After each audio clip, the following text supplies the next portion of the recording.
Jaod bura ma Kiambu Muradha ojiwo spika mar od bura mamalo mondo otem matek neno ni paro mar chik mabiro miyo kony te mag omenda makonyo somo bedo kanyakla.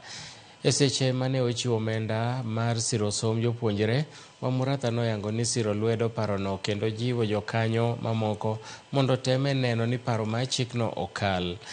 Jatelo nero bende nojiwo riwruoge mag jopuonje mag NAT kod KUPPET mondo chung ng'anyo mondo mi jopuonjre odhi nyime kod somo ma ok orochore kaka gichano timo penj ma higani.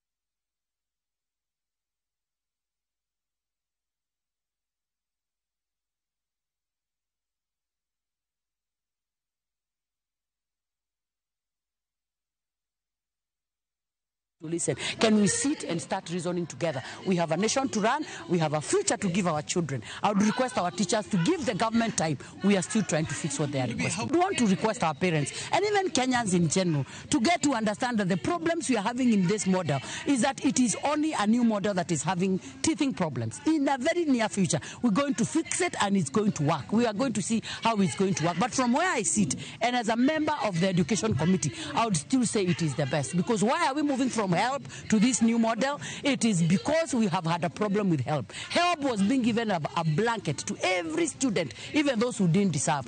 Ningependekeza basari yote iwekwe pamoja shule, yani watoto wakose kwenda na pesa kwa shule. Basari iwekwe yote pamoja, iwekwe kwa shule pamoja.